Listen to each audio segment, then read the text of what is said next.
आजचा व्हिडिओ आहे polity last minute revision कंबाईनच्या एक्झामसाठी. हा अत्यंत महत्त्वाचा व्हिडिओ आहे, त्यामुळे तुम्ही लक्षपूर्वक ऐकावा ही अपेक्षा. चला तर मग व्हिडिओला डायरेक्ट सुरुवात करूया. सर्वात अगोदर सर्वात चर्चेत राहणारी व्यक्ती या वर्षात आहे chief election commission. Chief election commission संदर्भात काही रूल चेंज झाले, जे 2023 नुसार आता वर्क होणार आहे. आधी यांचा रूल होता 1991 वर डिपेंड.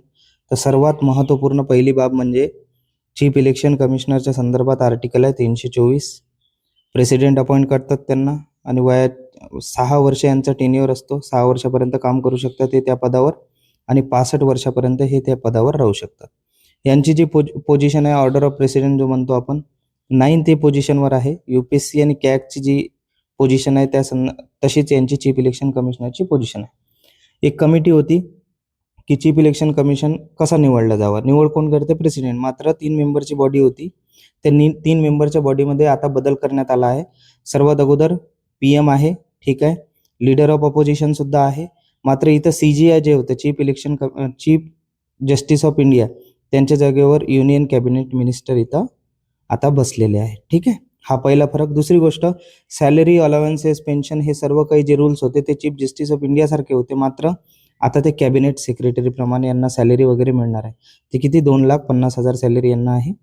त्यानंतर चीफ इलेक्शन कमिशनच्या संदर्भात जेव्हा तुम्ही वाचाल तर ही गोष्ट महत्त्वाची आहे की हे अर्धन्यायिक फंक्शन सुद्धा वर्क करते. जसं कोर्ट जसं फंक्शन करतो ना, तसं हे कोर्ट म्हणून सुद्धा फंक्शन करू शकते. क्वासी ज्युडिशियल फंक्शन्स यांच्याकडे आहे. त्यानंतर इलेक्शन कमिशनमध्ये किती मेंबर असावं हे फिक्स करते प्रेसिडेंट. ओके, सध्या आहे एक चीफ इलेक्शन कमिशनर, त्यानंतर आहे त्याच्याखाली 2 इलेक्शन कमिशनर. आता यांना रिअपॉइंट करता येत नाही, महत्त्वाचा मुद्दा. त्यानंतर जो सिक्युरिटी ऑफ टेन्युअर असतो की त्यांचा कार्यकाळासंदर्भात जे सिक्युरिटी असते ते फक्त चीफ इलेक्शन कमिशनरला आहे, ह्या 2 इलेक्शन कमिशनरला नाही. तुम्ही कमेंट बॉक्समध्ये सांगू शकता की सध्याचे चीफ इलेक्शन कमिशनर कोण आहे. नेक्स्ट, आर्टिकल 143 हे आहे power of president to consult supreme court. Recently द्रौपदीताई मुर्मू यांनी सुप्रीम कोर्टला 14 प्रश्न विचारले, त्यामुळे हे न्यूजमध्ये होतं. इतिहासात पहिल्यांदा असं झालं. आता सुप्रीम कोर्ट यांना सल्ले देऊही शकतात आणि नाही देऊ शकत. 2 केसेस आहे. एक जनरल लॉच्या संदर्भात जर काही असेल, समजा हा इश्यू असा होता की गव्हर्नरनं एखादं बिल पाठवलं तर ते किती वेळ आम्ही राखू शकतो, हा निर्णय होता. हे ॲडमिनिस्ट्रेशन संदर्भात आहे. या संदर्भात सुप्रीम कोर्ट त्यांना म्हणू शकते आम्ही तुम्हाला ॲडवाईस देतो किंवा नाही देत. मात्र प्री कॉन्स्टिट्युशनल ट्रीटीज जर असेल त्या संदर्भात बंधनकारक आहे सुप्रीम कोर्टानं प्रेसिडेंटला सल्ला देणं. आणि त्यांनी जो सल्ला दिला आहे तो प्रेसिडेंटवर बाइंडिंग नाही आहे, म्हणजे त्याच्यावर वर्क केलं पाहिजे असंच नाही आहे, फक्त ॲडवायझरी नेचर आहे. आणि बाइंडिंग कोणतं आहे? प्री कॉन्स्टिट्युशनल ट्रीटीज, म्हणून हे न्यूजमध्ये होतं आर्टिकल 143. त्यानंतर आर्टिकल 201, एक बिल रिझर्व करण्यात येते प्रेसिडेंटसाठी. कोण करते? गव्हर्नर. आर्टिकल लक्षात ठेवा 201.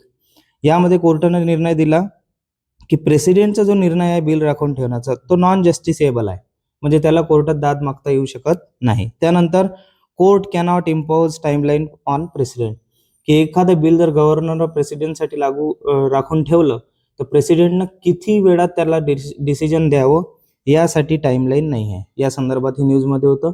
सोबतच त्याबद्दल तुम्ही जर मायन्यूट जर ऑब्झर्वेशन केलं तर लक्षात द्या की मनी बिलच्या संदर्भात ते बिल वापस पाठवू नाही शकत, गव्हर्नर असो किंवा प्रेसिडेंट. चला तर पुढे चालूया.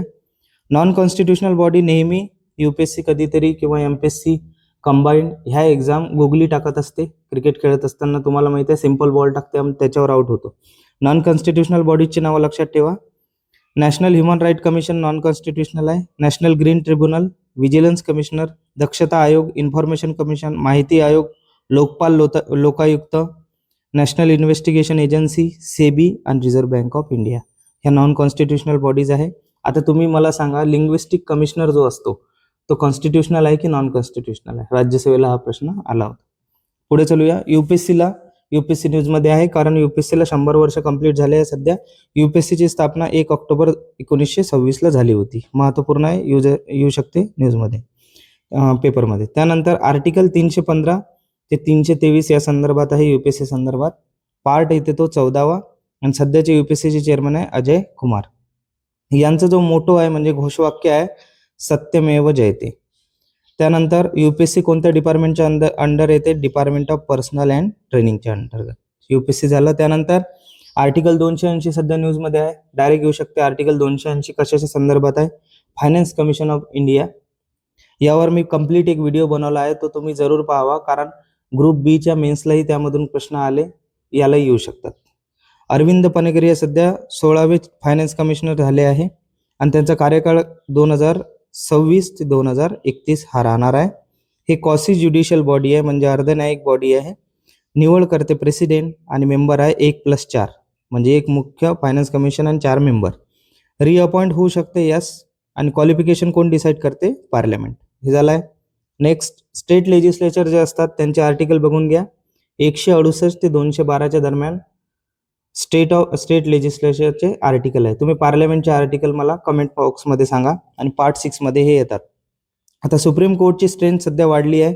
कंप्लीट स्ट्रेंथ 38 वर आता स्टँड आहे सध्या. एक चीफ जस्टिस ऑफ इंडिया आणि 37 म्हणजे न्यायमूर्ती. त्यानंतर ओरिजिनली जर बघितलं तुम्ही तर 8 लोक होते, म्हणजे 8 जजेस होते यामध्ये, 1+7, आणि पॉवर जे होते की किती जजेस ठेवावं, किती इन्क्रीज करावं, ते आहे पार्लमेंटवर. आर्टिकल आहे यांचे 124 ते 147 पार्ट 5. 28 जानेवारी 1950ला सुप्रीम कोर्टचं अनावरण झालं. त्यानंतर सिंगल सिस्टीम ऑफ कोर्ट आपण एस्टॅब्लिश केली आहे. भारतात सिंगल सिस्टीम ऑफ कोर्ट आहे. सर्वात वर कोण आहे? सुप्रीम कोर्ट, त्याखाली हायकोर्ट आणि त्यानंतर सबऑर्डिनेट कोर्ट. हे कशाच्या अंतर्गत घेण्यात आले? Government of India act 1935. पुढे चलूया. पार्लमेंटरी कमिटीमध्ये पब्लिक अकाउंट कमिटी महत्त्वपूर्ण आहे. सर्वात अगोदर लक्ष द्या, 1921ला हे सर्वात पहिले स्थापन करण्यात आली होती. ॲट प्रेझेंट 22 मेंबर आहे, 15 लोकसभेचे, 7 राज्यसभेचे. यांचा कार्यकाळ 1 वर्षाचा असतो. आता तीनही कमिटी अभ्यासत असताना 2-4 गोष्टी लक्षात ठेवा. सर्वात अगोदर जो मिनिस्टर असतो या कमिटीचा मेंबर नसतो. या कमिटीचा कार्यकाल 1 वर्षाचा असतो. हे 2 गोष्ट फिक्स आहे. पुढे चलूया. 1 इयर अँड मिनिस्टर नो. 1967 पासून असं कन्व्हेन्शन आहे की याचा जो चेअरमॅन असेल पब्लिक अकाउंट कमिटीचा, तो ऑपोजिशन पार्टीचा असावा. सध्या आहे KC वेणुगोपालन, आणि ह्या कमिटीला मदत करतो कॅग मदत करत असल्यामुळे हे ऑडिट रिपोर्ट काहीतरी पब्लिश करतात. 3 ऑडिट रिपोर्ट पब्लिश करतात: appropriation account, audit report on finance and public undertaking. ह्याच कमिटीचा गाईड, फ्रेंड अँड फिलॉसॉफर असतो कॅग. सध्याचे आपले फिलॉसॉफर आहे संजय मूर्ती. हे लक्षात ठेवा. Pack, public account committee. दुसरी महत्त्वपूर्ण कमिटी आहे इस्टिमेट कमिटी. पुन्हा 1921 कोणाच्या रिकमेंडेशननुसार? जॉन मथाई. आणि यामध्ये लक्षात ठेवा, सर्व मेंबर जे असतात 30 मेंबर ते लोकसभेमधून घेण्यात येतात. हे लक्षात ठेवा. हे सर्वात मोठी कमिटी आहे या संदर्भात. यालाच कंटिन्युअस इकॉनॉमी कमिटी असं म्हणतात. पुन्हा तीच गोष्ट, यांचा कार्यकाल 1 वर्षाचा असतो. आणि या कमिटीची म्हणजे डाऊनफॉल किंवा असं म्हणू शकता की फॉल्टी लाईन असा आहे याच्यात की याला एक्सपर्ट असिस्टंट नसतो. एस्टिमेट कमिटीला एक्सपर्ट असिस्टंट नसतो, पब्लिक अकाउंट कमिटीला असतो. चला ठीक आहे. लोकसभा संदर्भात, लोकसभा स्पीकर संदर्भात आर्टिकल आहे 93. लोकसभा स्पीकर जे असतात ते पदसिद्ध अध्यक्ष असतात 3 कमिटीचे नावं: rules committee, business advisory committee, general purpose committee. आता लक्षात कसं ठेवायचं? हे नाव अवघड जरी वाटत असले तरी लक्षात घ्या. एक हाऊस आहे, म्हणजे एक घर आहे, त्यांचे प्रमुख आहे स्पीकर. स्पीकरच्या संदर्भात 3 गोष्टीच लक्षात ठेवा: रूल्स बनवेल तो, बिझनेस कसं चालेल, आणि जनरल पर्पजसाठी हाऊस कसं यूज होईल. या 3 गोष्टी लक्षात ठेवा. बजेटचा आर्टिकल आहे 112. फायनान्शियल इयर आपलं सुरू होते 1 एप्रिल ते 31 मार्च पर्यंत. आणि हेड ऑफ लोकसभा आहे स्पीकर. लक्षात ठेवा, हेड ऑफ लोकसभा एक स्पीकर, PM नसतो. ओके. त्यानंतर रिसेंट कॉन्स्टिट्युशनल जे अमेंडमेंट झाले किंवा बिल्स झाले ते थोडंसं लक्षात घेऊन घ्या. 106वी कॉन्स्टिट्युशनल अमेंडमेंट रिसेंट आहे सर्वात. नारी शक्ती वंदना अधिनियम याला म्हणतात. 106वी 2023ला झाली होती. कशा संदर्भात होती? 1/3 सीट द्या बा 33%. कशामध्ये? लोकसभा, स्टेट असेंब्ली आणि दिल्ली लेजिस्लेटिव्ह असेंब्लीमध्ये 15 वर्षासाठी. नंतर तुम्ही वाढवू शकता. हे लक्षात ठेवा. लेजिस्लेटिव्ह काउन्सिल नाही आहे, विधान परिषदा संदर्भात नाही आहे. त्यानंतर 131 कॉन्स्टिट्युशनल बिल 2026ला आलं. सीट्स एक्सपान्शन करायचं आहे लोकसभेच्या, जे सध्या आता रद्द झालं. हे लक्षात ठेवा. या संदर्भात डिलिमिटेशन कमिशन आहे, तुम्ही मला कमेंटमध्ये लिहून सांगा की डिलिमिटेशन कमिशन भारतात कोणकोणत्या वर्षी आला आहे, कारण यावर क्वेश्चन राज्यसभेला आला होता. त्यानंतर 130 कॉन्स्टिट्युशनल अमेंडमेंट बिल 2025 हे क्रिमिनल चार्जेस संदर्भात आहे. रिसेंट जॉईंट पार्लमेंटरी कमिटीच्या अंतर्गत हे सध्या दिलं आहे त्यांना की तुम्ही याच्यावर रिव्ह्यू करा. यामध्ये काय म्हटलं आहे, जर क्रिमिनल चार्जेस PM, CM किंवा काउन्सिल ऑफ मिनिस्टर यांच्यावर जर असेल 3 दिवसापेक्षा जास्त, तर त्यांना ऑटोमॅटिक त्यांचा हाऊस, त्यांचे जे पद आहे ते सोडावं लागेल, ते रिमूव्हल होईल. तर अशा प्रकारे होते रिसेंट कॉन्स्टिट्युशनल अमेंडमेंट. त्यानंतर अँटी डिफेक्शन लॉ सध्या खूप न्यूजमध्ये आहे, पक्षांतर बंदी कायदा. त्यामध्ये तुम्ही काही गोष्टी लक्षात ठेवू शकता. 1985ला 22वी कॉन्स्टिट्युशनल अमेंडमेंट आलं, 52वं कॉन्स्टिट्युशनल अमेंडमेंट आलो 52nd 10th शेड्यूलमध्ये. ठीक आहे. 91st कॉन्स्टिट्युशनल अमेंडमेंट ऍक्ट 2003 जे होतं त्या अंतर्गत काही गोष्टी महत्त्वपूर्ण ठरतात. हे स्टेटमेंट रिपीटेडली कॉम्पिटिटिव्ह एक्झामला विचारलं आहे की PM, COM किंवा काउन्सिल ऑफ मिनिस्टर जे असतात त्यांची पदे एकूण लोकसभेच्या पदाच्या 15% पेक्षा जास्त नसावं. हे कोणत्या घटना दुरुस्तीत आलं आहे? 91 कॉन्स्टिट्युशनल अमेंडमेंट. असं स्टेट संदर्भात सुद्धा आहे ह्याच कॉन्स्टिट्युशनल अमेंडमेंटच्या अंतर्गत. आर्टिकल आहे 75. त्यानंतर दुसरी सुधारणा, हे आता मी म्हटलं 164च्या अंतर्गत सेम आहे, पण इथं लोकसभेच्या जागेवर काय होईल, लेजिस्लेटिव्ह असेंब्ली, विधानसभा. त्यानंतर यामध्ये आधी जे प्रोव्हिजन करण्यात आलं होतं की एखादा पक्ष जर असेल, जो 1/3 मेंबर जर त्यात स्प्लिट होत असेल, तर तो जो काय म्हणू शकतो आपण, तो जो क्लॉज आहे तो इथून डिलीट करण्यात आला आणि आता 2/3 स्प्लिट किंवा मर्जर असेल तर ते लिगल मानण्यात आलं.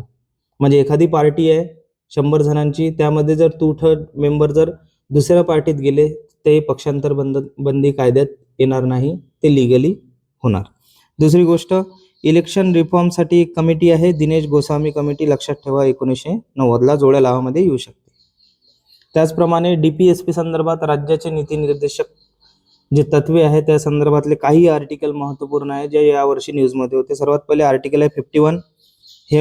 हा आर्टिकल म्हणते international peace security. Direct statement देऊ शकतात, इंटरनॅशनल पीस सिक्युरिटी कशामध्ये येते, फंडामेंटल राईट, फंडामेंटल ड्युटी की DPSP आहे. आर्टिकल 39 सिक्युरिंग द लाईव्हलीहूड महत्त्वपूर्ण आहे. आर्टिकल 41 राईट टू वर्क पुन्हा महत्त्वपूर्ण. आर्टिकल 50 आहे separation of executive from judicial power. आता तुम्ही कंबाईनला जाण्याच्या अगोदर जेवढेही बॉक्सेस आहे लक्ष्मीकांतमध्ये ते वाचून जा, किंवा दुसऱ्या बुक्समध्ये असेल आर्टिकल वगैरे वाचून जा. लिस्ट 7 शेड्यूल सध्या खूप न्यूजमध्ये आहे, सूची वाचून जा. स्पोर्ट्स जे आहे ते स्टेट लिस्टमध्ये येते, एंट्री आहे 33 आणि पब्लिक ऑर्डर येते स्टेट लिस्ट 1. आता तुमच्यासाठी मला एक प्रश्न विचारायचा आहे, जे न्यूक्लिअर पॉवर आहे किंवा ॲटॉमिक पॉवर ते कोणत्या सूचीतील, तुम्ही कमेंट बॉक्समध्ये सांगू शकता का?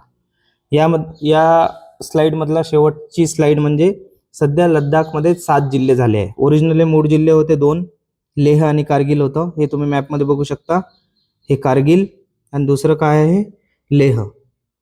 आता नवीन जिल्हे लेहमधून विभक्त झालेले कोणकोणते जिल्हे आहे, ब्लॅकमध्ये तुम्ही बघू शकता, नुब्रा, शाम आणि चांगतांग.